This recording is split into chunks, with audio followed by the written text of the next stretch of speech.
Taliban return से त्राहिमाम की पूरी दास्तां अब हम आपको बताएंगे। अफगानिस्तान में भारतीय दूतावास का ट्विटर अकाउंट हैक हो चुका है। इस वक्त की सबसे बड़ी खबर अफगानिस्तान से ये है कि काबुल पर कब्जे के साथ ही तालिबान का अफगानिस्तान पर पूरी तरह से नियंत्रण हो चुका है। जी न्यूज को जानकारी मिली है कि तालिबान थोड़ी देर में अफगानिस्तान में सरकार बनाने को लेकर बड़ी घोषणा कर सकता है। हमें अफगानिस्तान के पत्रकारों से हवाले से ये खबर मिली है कि काबुल में इस वक्त सभी लोग अपने घरों में बंद हैं। एक तरफ राष्ट्रपति भवन पर तालिबान ने कब्जा कर लिया है। खुद राष्ट्रपति अशरफ गनी अफगानिस्तान छोड़कर भाग गए हैं।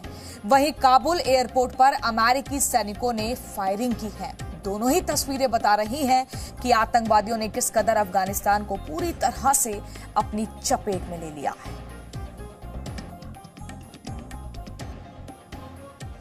पूरी दुनिया मौन होकर देखती रह गई और अफगानिस्तान पूरी तरह से तालिबान के हाथ में चला गया। 15 अगस्त 2021 की सुबह जब भारत में लोग आजादी का जश्न मना रहे थे, तब तालिबान के लड़ाके अफगान राजधानी काबुल पर घेरा डाल रहे थे और अफगान नागरिकों की आजादी पर कब्जा पक्का कर रहे थे। पिछले 3 महीनों से जारी लड़ाई में कंधार, हेरात, कुंडूज, जलालाबाद, बल्ख समेत अफगानिस्तान के बाकी हिस्से एक एक कर तालिबान के कब्जे में आते चले जा रहे थे। लेकिन राजधानी काबुल में इतनी जल्दी हलचल मचने वाली है, इसका अंदाजा शायद ही किसी को था। रविवार की सुबह तालिबान के लोगों ने अचानक से काबुल पर घेरा डाला और अफगान सरकार और सेना बिना मुकाबला किए सरेंडर करती दिखी। और इस वक्त की लगातार ये बड़ी खबर आपको अफगानिस्तान से बता रहे हैं। काबुल पर कब्जे से जुड़ी ये खबर, साथ ही तालिबान का अफगानिस्तान पर पूरी तरह से नियंत्रण हो चुका है। जी न्यूज को जानकारी मिली है कि तालिबान थोड़ी देर में अफगानिस्तान में सरकार बनाने को लेकर बड़ी घोषणा कर सकता है। हमें अफगानिस्तान के पत्रकारों के हवाले से ये भी खबर मिली है कि काबुल में इस वक्त सभी लोग अपने घरों में कैद हैं, डरे हुए हैं, सहमे हुए हैं। एक तरफ राष्ट्रपति भवन पर तालिबान ने कब्जा कर लिया है। खुद राष्ट्रपति अशरफ गनी अफगानिस्तान छोड़कर भाग गए हैं। वहीं काबुल एयरपोर्ट पर अमेरिकी सैनिकों ने फायरिंग की है।